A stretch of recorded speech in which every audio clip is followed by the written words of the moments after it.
In this video, I'll share some simple yet powerful tips that have helped my students achieve their dream scores on the IELTS speaking test. So let's get started. Now, I found these tips from the official IDP IELTS website, so you know they're trustworthy and reliable, and they are very effective also. Now, one key area you'll be evaluated on is fluency and coherence, which accounts for 25% of your total speaking score. Now, I will explain what this actually is. So, fluency and coherence is one of the 4 main criteria in the IELTS speaking test, and it's about how smoothly and naturally you speak and how well your ideas are organized and connected. Now, to score well, you should speak at a steady pace, just like I am now. Avoid long pauses and ensure your ideas flow clearly and logically. Now, let's dive straight into our tips, starting with the first one, which is developing your answers. Now, this basically means just speaking at length. Don't give short answers.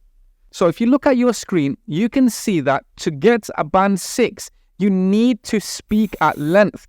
And for a band 7, you need to do so naturally without it being too obvious. And to reach a band 8, you need to speak fluently. So let's look at some examples to see what these bands actually look like. So if the examiner asks you, how many brothers and sisters do you have? A simple answer might be, I have 3 siblings. But to develop this answer, you could say, I have 2 older brothers and 1 older sister. I am the youngest. Now, here is another example. So if the examiner asks you, do you have a hobby? A simple answer might just be, yes, but you want to develop your answer by saying something like this. Yes, I have a few different hobbies like going to the gym and spending time with my family. So remember, always try to speak at length by developing your answers. Don't give short responses. And now let's move on to the next tip, which is pausing and hesitating. One thing that can affect your speaking score is having pauses or breaks in your speech. So a pause is a brief, intentional stop when you speak, and hesitation is a delay in your speech because you're not sure what to say. Now, pausing and hesitating, they are natural parts of spoken language. It happens to everyone, no matter what language you speak. But sometimes people might pause because they are trying to think of the right word to use or to think of different ideas. So remember, pausing and hesitating, they are okay. It's completely normal. However, if you look at this image on the screen, you will see that if we pause too much, we might not get higher than a band 4 for fluency and coherence. So here is what hesitating and pausing might look like. My name is Brick, and I am an IELTS teacher. So we just need to reduce the amount we hesitate, and the best way to do that is just to practice every single day. And that's because practicing every day will improve your confidence. And it is very hard to hesitate when you are confident. Now let's talk about the most interesting topic of them all, which is speed. Now, a lot of people think that the faster you speak, the higher marks you might get. But that is not true. Speaking at a fast speed doesn't mean your English is good. You could speak really, really fast, but say everything incorrectly. So, when it comes to speed, what should we do?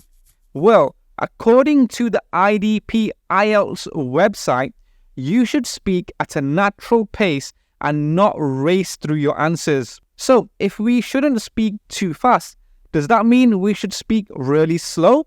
Well, again, according to the IDP IELTS website, if you speak too slow, that can also negatively impact your score. So remember to not speak too fast and don't speak too slow. The best speed is to speak at a natural speed, just like I am doing now. And one of the best ways to do this is to practice speaking English about one topic for 2 minutes. And also make sure you record yourself speaking. Then once you have finished speaking, stop the recording and go back and listen to yourself speaking. That should give you a very good idea as to how fast or how slow you speak. I remember about 10 years ago when I was training to become a teacher, my lecturer used to always tell me that I speak too fast and that my students will not be able to understand me. And I never used to believe him.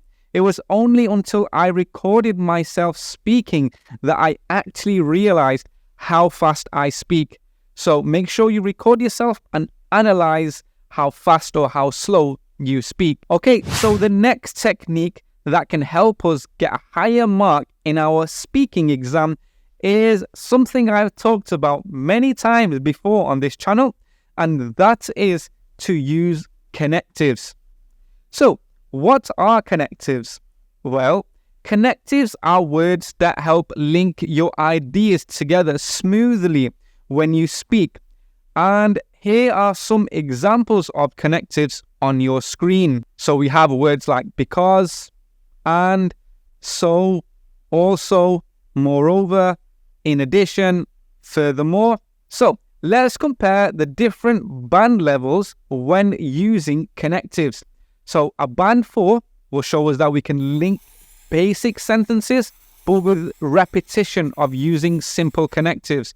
That's where we use the same connectives over and over again.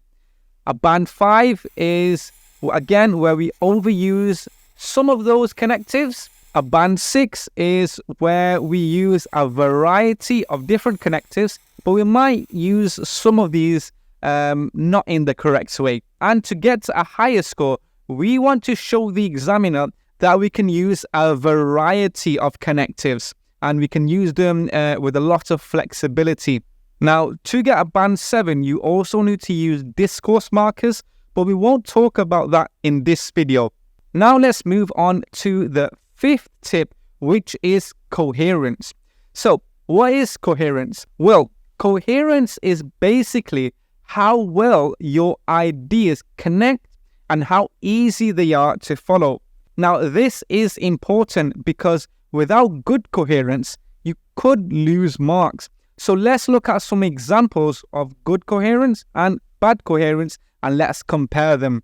So we will start with good coherence, and that is something like this. I love cooking. First, I gather the ingredients. Next, I follow the recipe step by step. And finally, I serve the meal and enjoy it with my family.